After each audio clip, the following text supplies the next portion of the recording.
Ողջույն սիրելի հայրենակիցներ, եթերում Նեանտապանն է։ Եվ այժմ մենք զրուցելու ենք Ապրի Արմենիա հետազոտական կենտրոնի ավագ գիտաշխատող ռազմաքաղաքական հարցերով փորձագետ Լեոնիդ Ներսիսյանի հետ։ Ողջույն, պարոն Ներսիսյան։ Շնորհակալ եմ շատ, որ ընդունել եք հրավերը եւ ժամանակ եք տրամադրել մեզ։ Մի քանի հարց ունենք քննարկելու։ Առաջինը Հայաստան-Ռուսաստան փոխհարաբերությունների շրջանակներում ենք դիտարկում հետևյալ հարցերը։ Ռուսաստանի արտգործնախարարության պաշտոնական ներկայացուցիչ Զախարովան մեկնաբանել է արծիվ գործընկեր միջազգային ռազմական զորավարժությունները,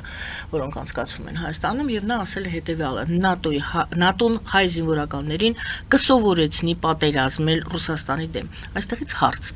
Ինչի մասին են ընդհանրապես այդ զորավարժությունները եւ իսկապես այնտեղ Ռուսաստանը նման մտավախություն ունի, թե սա պարզապես հռետորաբանություն է։ Սկսենք նրանից, որ կարելի է քարտեզը բացել եւ նայել, որտեղ է Հայաստանը գտնվում ու Ռուսաստանը, ու հասկանալ, որ Հայաստանը չի էլ կարող Ռուսաստանի հետ պատերազմ անել, բացի այն հանգամանքից, որ դա աբսուրդ է ռեսուրսային տեսակետից, դա հնարավոր չի, այստեղ նաեւ պետությունները սահման չունեն իրար հետ։ Դրա համար ինձ թվում է սրանից ավել այս թեման շարունակելը իմաստ էլ չունի, որովհետև դե բնականաբար պրոպագանդա է, սա հիմա քաղաքական ինչ-որ ճնշման մեթոդ է, եթե մենք խոսենք ինչ է եղել զորավարժություններին, դա խաղաղապահ զորքերի եղել է բավականին պարզ ինչ-որ մի միջոցառում, արդեն երրորդ անգամ չեմ տեսնում ոչ մի տենց ինչ-որ սենսացիա այստեղ, միակ հետաքրքիր զարգացումը նա էր, որ այս անգամ նաև Հունաստանի եւ Ֆրանսիայի ռազմական կոմպոնենտն էր մասնակցում եւ տեսնում ենք ֆորմատի որոշ ընդլայնում, կարծում եմ բավականին պոզիտիվ է, բոլոր ամենաակտիվ արևմտյան գործընկերները Հայաստանի հիմա արդեն մասնակցում են իրար այդ զորավարժություններին։ Հաջորդ նման զարմանք առաջացնող հայտարարությունը Ռուսաստանից վերաբերում է ՀԱՊԿ-ին։ ՀԱՊԿ անդամավճարների չվճարման պատճառով Հայաստանին կարող են զրկել աշխատանքային մարմիններում քվեարկելու իրավունքից մինչև պարտքի լրիվ մարումը։ Նախ սա ասում է Ռուսաստանի արտգործնախարարությունը, որքանով է դա սարսափելի Հայաստանի համար զրկվել աշխատանքային մարմիններում քվեարկության իրավունքից, այստեղից կսկսենք եւ հետո հիշեցնեմ, որ Լավրովը արտգործնախարարը հայտարարել էր ավելի վաղ, որ Երևանը կարող է հեռացվել կազմակերպությունից։ Կքննարկենք նաեւ այդ հեռանկարի վտանգավորությունը կամ նշանակությունը Հայաստանի համար։ Սկսենք նրանից, որ ստեղ էլ շատ վախենալու է, հատկապես այն հանգամանքում, երբ որ Հայաստանը սառեցրել է իր մասնակցությունը ու չի քվեարկում, ու ոչ մի հանդիպման չի գնում, ստացվում է, որ դա ոչ մի ձևի չի ազդելու Հայաստանի վրա, եւ կարծում եմ սա էլ ինչ-որ տենց ասելու համար ասել են կարելի։ Ինչ-որ հող է նախապատրաստվում Հայաստանի դեմ։ Ստեղ եթե օրենքը զուտ վերցնենք, Հայաստանին չեն կարող հանել ՀԱՊԿ-ից։ Ինչ-որ խախտումներով կարող է դա հնարավոր է, բայց օբյեկտիվ պետք է Հայաստանը ինքն էլ իր դեմ քվեարկի, որ դա լինի։ Նույնն էլ ԵԱՏՄ-ն երկու կառույցից էլ չի լինի տենց որոշել հանել ինչ-որ մի երկիրը, բնականաբար ինչը որ կապված է Ռուսաստանի հետ օրենքները միշտ չեն աշխատում, մի բան կարող են անել, բայց կարծում եմ, որ եթե ՀԱՊԿ-ից հանեն Հայաստանին, դա էլ ինչ-որ մեծ փոփոխությունների չի բերի, որովհետև մի քանի անգամ ղեկավարությունը Հայաստանի նշել է, որ երբևիցե չի էլ պլանավորում վերադառնալ,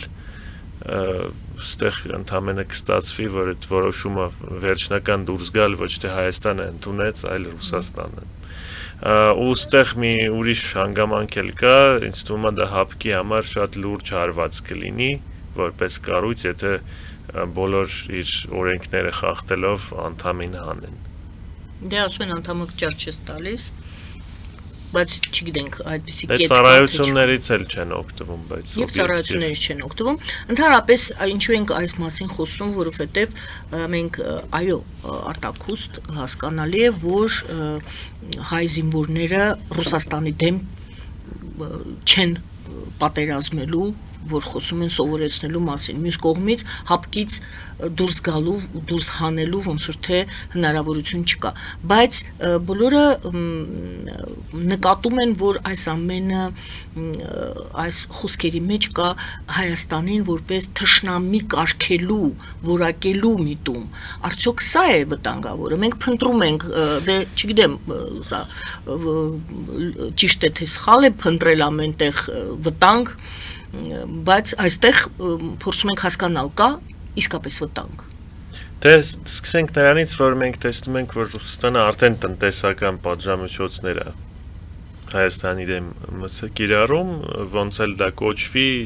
ակնհայտ է, հատկապես երբ որ մենակ Ռուսաստան վաճառքի մասին չի խոսքը գնում, այլ նաև տրանզիտի մասին, ուրիշի ԱՏՄ պետություններ Ռուսաստանի տարածքով, դա մաքուր տնտեսական պատժամիջոց է, ոչ թե ինչ-որ այնտեղ խնդիրներ են գտել, հայտնաբերել, դրա համար մենք այդ թշնամացումը ինչ-որ չափով ունենք արդեն, բնականաբար մաքսիմալ մակարդակների դա չի հասել, որովհետև Հայաստանը մնում է ԵԱՏՄ-ի անդամ, ՀԱՊԿ-ի անդամ, ֆորմալ առումով մնում է բավականին լայն քանակի պայմանագրեր միջպետական դեռ գործում են, ռազմաբազան գոյություն ունի Հայաստանում, բայց ունենք սենց ասած ներքև գնացող տրենդ այդ հարաբերություններում Ռուսաստանի եւ Հայաստանի եւ եթե ինքը շարունակվի այդ ամեն ինչի քանակը իրար կապող տարբեր հանգամանքների կարող է սկսել նվազել հերթով մեկը մյուսից հետո տպավորություն է որ Ռուսաստանը միտումնավոր տանում է դեպի դրան ինչու այդտեղ հարց է բարձրանում ինչու Ստեղ ինձ թվում է սա առաջի անգամ չի որ ցենց նմանատիպ պատմություն ենք տեսնում իրենց համար եթե էքսկլյուզիվ իրենց հետ չի պետությունը հարաբերություններ ունենում իրենց դուրը չի գալիս ու սկսում են այս ճանապարհով գնալ կարծելով որ այս ձևի ճնշում գործելով պետքա կարծիքը փոխեն երկրում ժողովուրդը ղեկավարությունը բայց գրեթե միշտ դա հակառակ էֆեկտի է բերում չգիտեմ քանի անգամ սա պետքա լինի որ հասկանան բայց ինձ թվում է դա էֆեկտիվ չի աշխատում ու հակառակ ուղղությամբ հակառակ աշխատում Շնորհակալություն զորավարժությունների մասին եմ ուզում անպայման ձեզ հետ զրուցել, ինչ տեսանք զորավարժությունների ժամանակ, դրան կամ զուգահեռ կամ դրան հաջորդեց Եվրոսաթրի, այո? Եվրոսաթրի 26 ցուցահանդեսը Հայաստանում լայնորեն քննարկվում էր հետևյալ հարցը տարբեր տեսակի զենքեր տեսանք մենք զենքը կա արդյոք կա դրա կիրառող մասնագետը եւ այսպես ինչ տեսանք սկսենք դրանից երկրորդը արդեն մասնագետների հարցը Զորավարժությունները այդ Eagle Partner-ի մասին է դա խոսքը իրենք բավականին թեթև զենքով ու զինամթերքով են արվում դա խաղապահական զորավարժություններ են այստեղ ակնկալիքներ որ ինչ որ կործանիչներ են թռնելու ու ինչ որ հրետանի կրակի չկա ու չի էլ կարա լինի բավականին պարզ զորավարժություններ են տարբեր ասենք խաղապահ առաքելություններում կիրառելի խնդիրներ են պարապում այստեղ կարևորությունը կարծում եմ որ առաջի հերթին նա է որ փորձի փոփոխություն, մշակույթի ռազմական փոփոխություն ամենակարևորը սպայակազմի մեջ ամերիկյան, ֆրանսիական, հունական եւ հայկական մենակ պոզիտիվ է նույն ժամանակ հուսով եմ որ ժամանակի հետ կսկսենք նաեւ զուտ ռազմական զորավարժություններ անցկացնել այդ շարքից երկրների հետ Հունաստանում մասնակցում ենք մեկ-մեկ անցած տարի կար մասնակցություն Հայաստանի տարածքում հետաքրքիր կլիներ տեսնել նմանատիպ մի քիչ ավելի հենց ռազմական զորավարժություն Եթե խոսենք Եվրոսատրից, որը Փարիզում էր անցնում եւ աշխարհի ամենամեծ զենքի եւ զինամթերքի ցուցահանդեսներից է, տեսանք Հայաստանի բավականին մեծ տաղավար, ես կասեի նա երևի 10 երկիր կար, որ տենց առանձին տաղավարով եկել էր, բավականին լուրջ քանակի ընկերություններ կան արդեն, որ կարողանում են ինչ-որ այնքան պրոդուկտ ունենան, որ կարողանան ցուցադրեն, բավականին պոզիտիվ ինձ թվում է անցավ եւ օրինակ Thales ֆրանսիական ամենամեծ ռազմական ընկերություններից մեկի հետ Thales-ի հետ հայկական Բուտեխ ընկերությունը կնքեց պայմանագիր, վաճառքի չէ, համագործակցության պայմանագիր ռազմավարական մակարդակի հարաբերություններ ունենալու ընկերությունների մեջ, որը ցույց է տալիս, որ հայկական ռազմական արդյունաբերությունը լուրջ աճ է ապրում եւ եթե 3, 4, 5 տարի էլ այս տեմպը կարողանանք պահպանենք, կարծում եմ, որ սա տնտեսության արդեն մի հատ մի լուրջ կոմպոնենտ կարող է դառնալ, արդեն խոսքը նրա մասին, որ դրսում նաև լայնածավալ գործողություններ կարողանանք անցկացնել, որը բացի ֆինանսական կոմպոնենտից նաև շատ կարևոր քաղաքական կոմպոնենտ կարող է դառնալ, որովհետև մի շարք երկրների հետ կարելի է գրեթե զրոյից համարյա կառուցել հարաբերություններ, որտեղ բացի այդ կոմպոնենտից ուրիշ բան հիմա չկա։ Նաև պետք է նշել, որ ինչ-որ չափով փոխկախվածություններ է դա էլ ստեղծում, հիմա եթե մեկը քեզնից զենք է առնում, դա արդեն երկարաժամկետ հարաբերությունների մասին է խոսքը գնում, եթե թշնամանաս երկրի հետ ումից զենք ես առնում, դա էլ է խնդիրների բերելու, օրինակ էլ չի սպասարկվի։ Այդ տեսակետից կարծում եմ, որ Հայաստանի տեղը քարտեզի վրա ավելի ուժեղ կլինի եւ ավելի երևացող, եթե այս ինդուստրիան շարունակի զարգանալ։ Ես չգիտեմ որքանով եք տեղեկացված, համենայն դեպս հարցը բարձրացնենք, տեղում ձեր պատասխանից բարձ կլինի, խոսում են, որ Հայաստանը արդեն արտահանում է, վաճառում է զենք։ Ինչ զենքի, ինչ տեսակի զենքի մասին է խոսքը կամ ինչի մասին է ընդհանրապես խոսքը։ Այստեղ բաց տեղեկատվություն չկա, ես ինչքան հասկանում եմ, ինչը որ հայտարարվել է կոնֆիդենցիալ կամ գաղտնի ձևով է մշակվել եւ դրա համար չենք կարող քննարկել, բայց կարելի է ասել ինչ են Հայաստանում արտադրում, որից ելնելով կարելի է ենթադրություններ անել, թե ինչ կարող էր վաճառվել։ Հայաստանում բնականաբար ԱԹՍ-ներով ահագին զբաղվող ընկերություններ կան, ռադիոէլեկտրոնային պայքարով զբաղվող ընկերություններ կան, զինամթերք արտադրող տարբեր դրամաչափերի ընկերություններ կան, արդեն հիմա որոշ տեսակի հրետանային միջոցներ արտադրողներ կան, օրինակ ինքնագնաց մինամյոտ, սովորական մինամյոտներ, գրադ տեսակի հրթիռային կայաններ, ձևափոխված, մոդեռնիզացված, այդ ամեն ինչից ինչ-որ մեկ-երկու բանը գնվել է։ Բարի, եթե ԱԹՍ-ների շուկան ոնց որ թե շատ լայն է եւ զբաղեցված է նույն երևի Թուրքիայի անվանումը տանք Իսրայելի,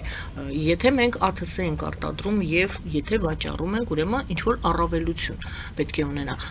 Նորից հետ են գալիս այն հարցին, զորավարժություններին, ինչ տեսանք, ինչ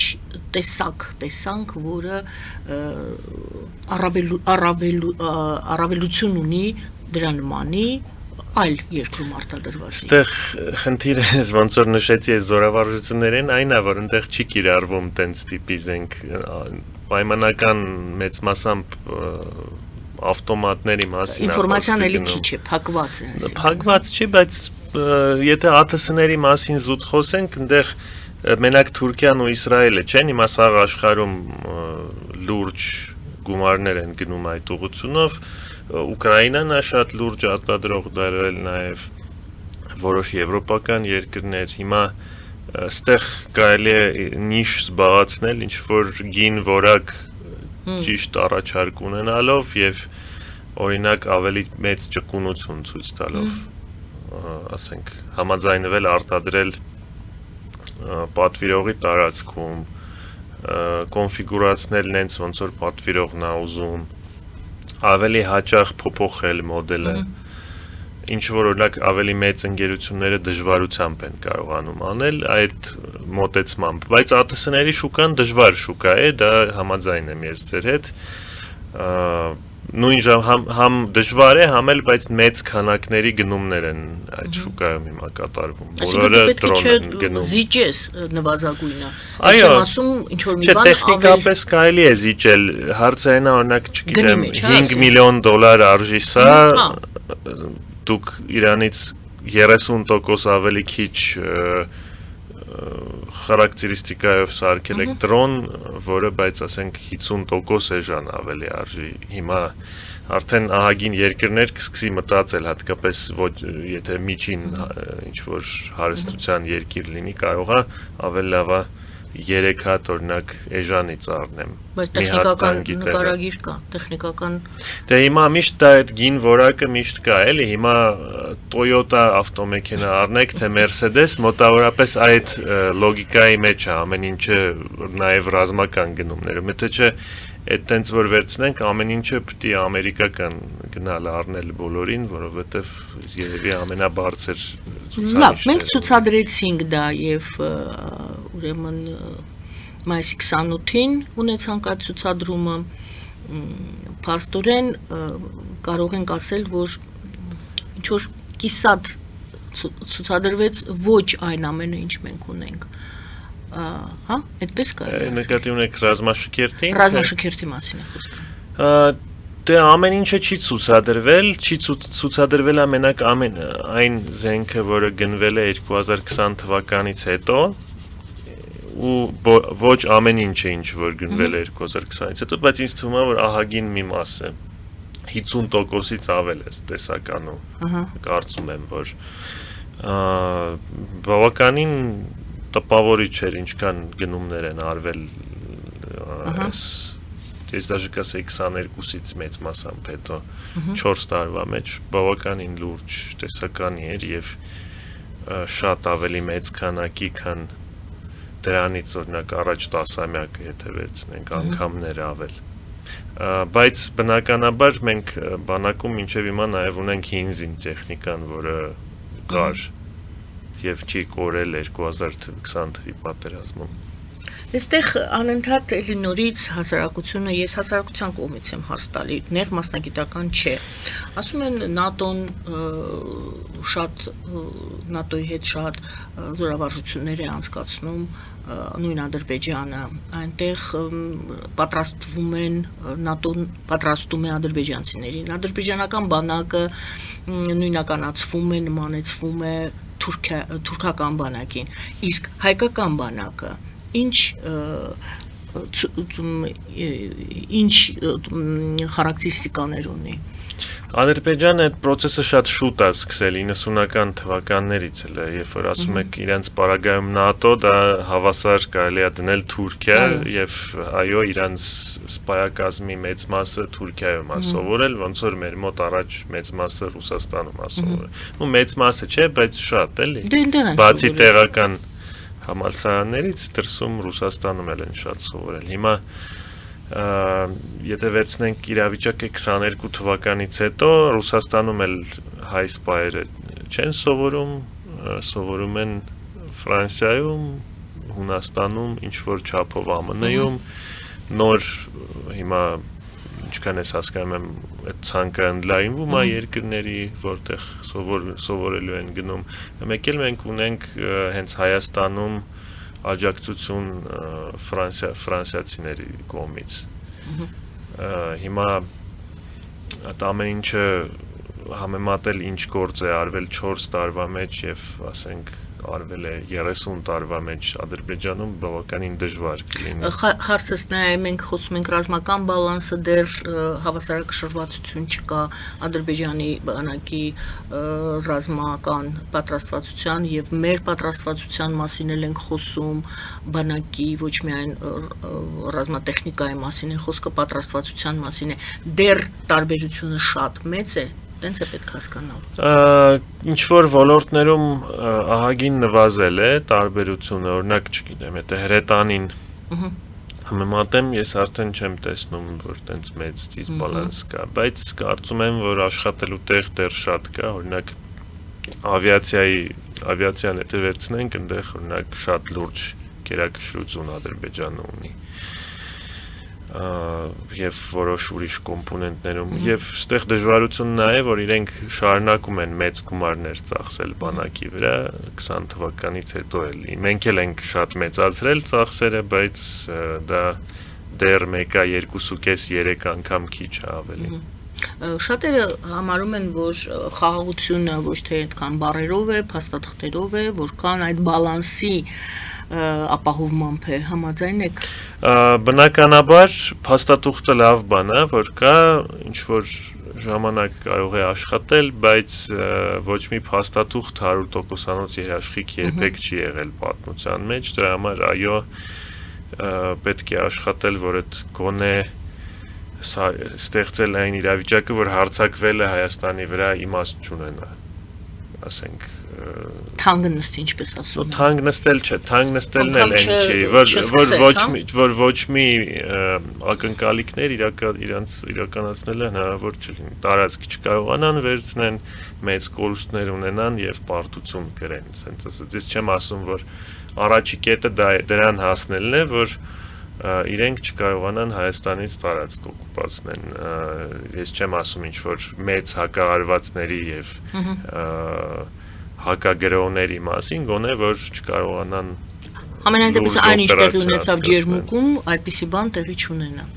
Ջերմուկում էլ ու 20 թվականին էլ, որ ոչ նա կարողանա լինի, ոչ Ջերմուկի, ոչ Արցախի պատերազմը 20 թվի, ոչ էլ 22 թվի Ջերմուկը։ Դրա համար պետք է շարունակել աշխատել։ Շնորհակալություն, գովաս հայտարարենք եթերում եւ անդրադառնանք գումարած 3 հարթակին, որի մասին խոսում է Թուրքիան եւ Ռուսաստանը եւ Իրանի պատերազմից հետո կամ դաթարից, այսպես ասենք, պատերազմական գործողությունների դաթարից հետո ստեղծված իրավիճակը տարածաշրջանում եւս շատ-շատերին հետաքրքրում է։ Գովազդ է եթերում, սիրելի բարեկամներ, կվերադառնանք տաղավար, կշարունակենք զրույցը։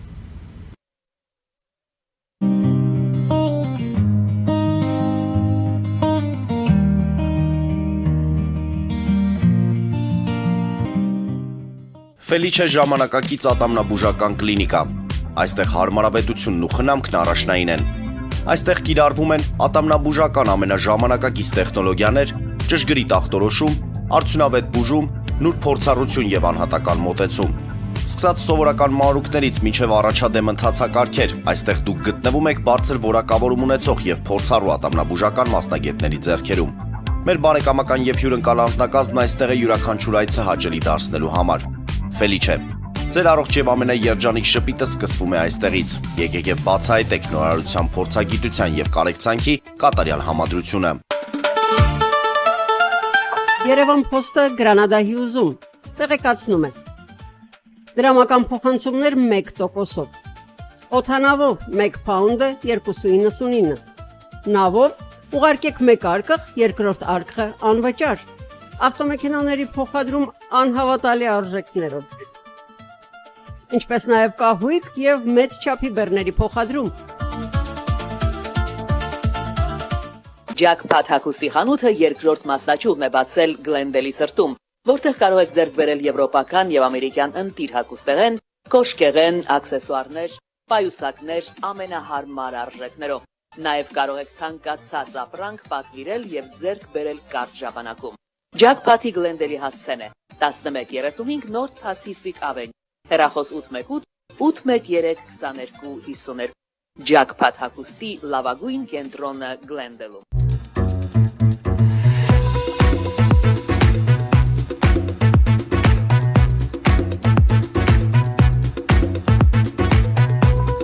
Արարատ ռեստորան, ընտանեկան եւ ընկերական ժամանցի լավագույն հասցե, սիրված արտիստներ, հյուրընկալ մթնոլորտ, հարուստ ճաշացան, անմահական խորտիկներ, Արարատ ռեստորան, հասցեն ամփոփող, սիրով սպասում ենք ձեզ։ Լավագույն պաղպաղակ, բնական, համեղ եւ մատչելի գներով պաղպաղակը կարող եք ձեռք բերել բոլոր հայկական խանութներում։ Պահանջեք հայկական պաղպաղակ, Թամարա պաղպաղակ։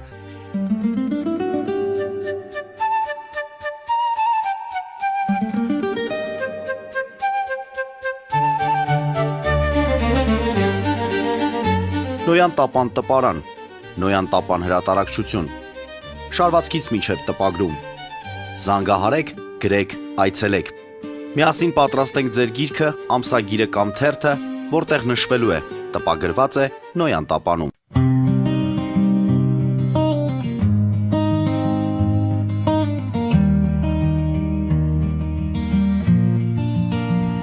Սիրելի բարեկամներ, հիշեցնեմ, որ մենք զրուցում ենք Ապրի Արմենիա հետազոտական կենտրոնի ավագիտ աշխատող ռազմաքաղաքական հարցերով փորձագետ Լեոնիդ Ներսիսյանի հետ։ Եվ այսպես, պարոն Ներսիսյան, 3 գումարած 3։ Սա արդեն քանի տարի է մենք լսում ենք 3 գումարած 3, քննարկում ենք դա լավ է թե վատ, նախ 3-ի մեջ Վրաստանն էլ կա, դրա մասին էլ կխոսենք, դա 3 գումարած 3 գեղեցիկ հնչում է, բայց չկա իրականում։ Բայց 5 է հավասար ոչ թե 6։ Հա, 3 գումարած 3 հավասար է 5-ի, ոչ թե 6-ի, եւ ընդհանրապես ինչու հանկարծ զուգահեռ, գուցե սխալ է, որ ես այդ զուգահեռն եմ անցկացնում, համենայն դեպս ժամանակի տեսակետից զուգահեռ տեղի ունեցավ Իրանը Միացյալ Նահանգների հետ ոնց որ թե եկան ընդհանուր հայտարարի եւ Ֆիդանը մեկնեց Մոսկվա եւ Լավրովի հետ, Պուտինի հետ ինչ որ բաներ քննարկեցին, իրենց հարցերը իհարկե, եւ տարածաշրջանային 3 գումարած 3 շրջանակներում աշխատելու կարևորությունը, անհրաժեշտությունը նորից հիշեցին։ 3 գումարած 3 ձևաչափի մասին ձեր կարծիքը։ Կարծիքս ընդամենը նա է, որ ինչ որ սիրուն ֆորմուլա է, բայց չեմ հավատում, որ ինքը երբևիցե կարող է որպես ստաբիլ ինչ որ ֆորմատ աշխատել, պարզ պատճառներով, որտեվ սենց փոքր երկրների 3-ի մեջ կա Վրաստանը, որը չի ուզում մասնակցել որևէ կառույցի մեջ, որտեղ Ռուսաստանը կա, իսկ մեծ երկրների 3-ի մեջ 3 պետություն է, որը շատ տարբեր կարծիքներ ունեն նրա մասին, թե Հարավային Կովկասում ոնց ու ինչ պետք է լինի, ու օրինակ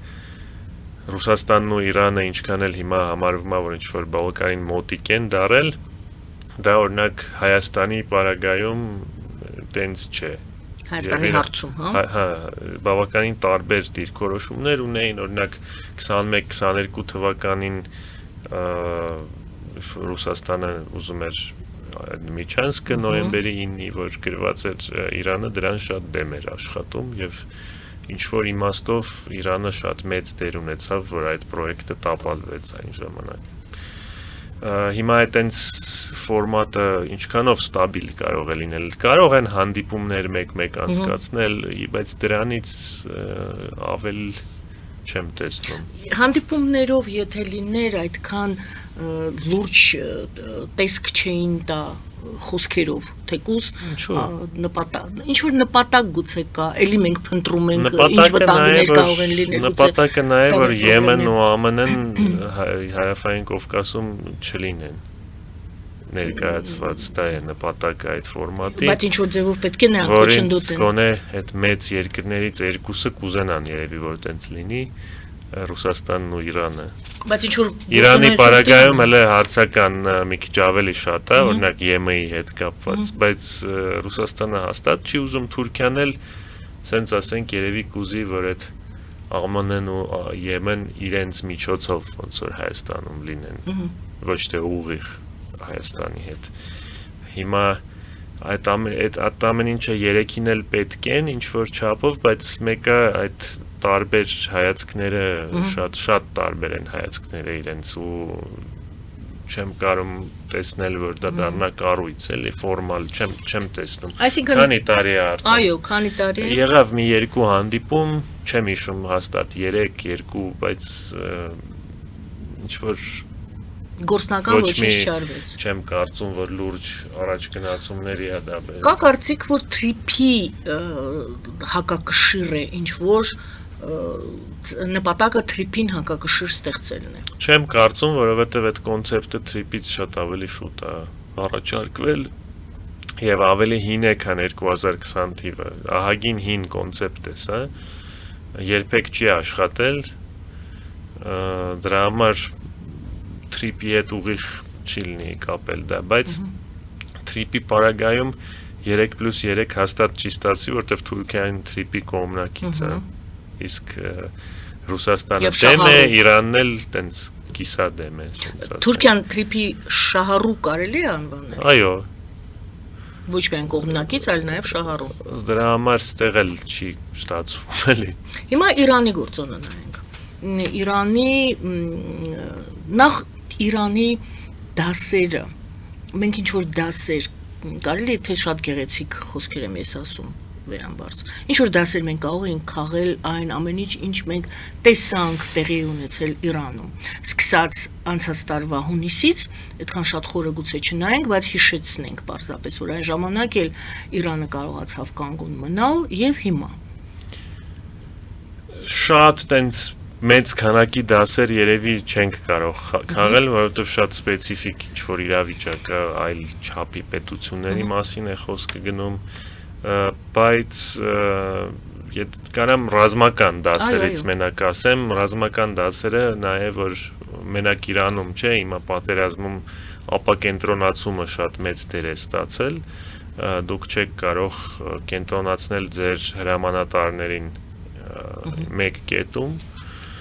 որը առաջ ընդունված էր եւ հիմա էլ դեռ շատ բանակներում չեն կարողանում դրանից հրաժարվել եւ Իրանում մենք տեսանք օրինակը թե ինչ վատ բանի դա կարող է բերել, երբ որ առաջի օրը գրեթե բոլոր պաշտոնյա անձերը ամենաբարձր ռանգի զոհվեցին եւ հետո տեսանք, որ հակառակ երբ որ բանակը ապակենտրոնացված աշխատում էր, թիրային համալիրները դրոնային, դա բավականին դժվար է դրա դեմը առնելը։ Հիմա Հայաստանի վրա այդ փորձը կարծում եմ կարելի է տարածել եւ մենք այդ հարցերում ինձ թվում է դեռ ունենք անելիք։ Իսկ ստորգետնյա կարևորագույն հանգույցները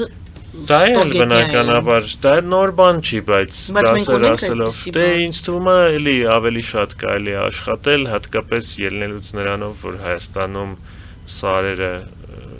ամենտեղ լեռներ կան եւ սարեր կան եւ իրենց մեջ այդ թունելները սարքելը տակը շատ ավելի հարմար կարող է լինել։ Կարելի է ասել, որ դա եւս դաս էր, որ կարող ենք մենք կիրառել կամ չկիրառել։ Ընդհանրապես ուզում եմ ասեմ, որ դա լավ կարելի է ասել, որ դա դաս էր, բայց այդ ամեն ինչը 50 տարի առաջ էլ կարելի էր մտածել, էլի տեսնել, չեմ կարող ասել, որ անպայման պետք էր դա Իրանում տեսնել։ Հեզբոլլան վերցնենք, նույն տրամաբանությունը։ Համասը չենք կարող վերցնենք, որովհետև Համասը շատ փոքր տարածքում է։ Բայց միևնույն է, էլի նրանց թունելները, նրանց Դե մենք Հայաստանը Սյունիքը Գազայից շատ ավելի մեծ է, այդքան թունել չի լինի փորել։ Կոմպոնենտներ պետք է ունենալ, դրա պահեստներ։ Այդտեղ Իրանն ենք բերում։ Ինչ-որ շարժ։ Իրանն էլ փոքր չէ այդքան։ Ինչ-որ շարժ, դե Իրանում խոսախ երկիրը թունել չի, ինչ-որ կարևոր կետերում է դա արած, հա, տենց կարելի է, այո։ Ստեղ համամիտ եմ լրիվ, տենց ինֆրաստրուկտուրա պետք է ունենալ։ Անհրաժեշտ է ունենալ։ Ես շատ շնորհակալ եմ այսօրվա զրույցի համար, շատ, որ ժամանակ տրամադրեցիք մեզ։ Էլի հարցեր կհավաքվեն, ես ձեզ կհրավիրեմ։ Ձեզ էլ շնորհակալություն։ Շնորհակալություն սիրելի բարեկամներ, ապրի Արմենիա հետազոտական կենտրոնի ավագ գիտաշխատող ռազմաքաղաքական հարցերով փորձագետ Լեոնիդ Ներսիսյանի հետ է զրուցում։ Զրուցվար մեր Գայանե Արաքելյանը, բարին ձեզ։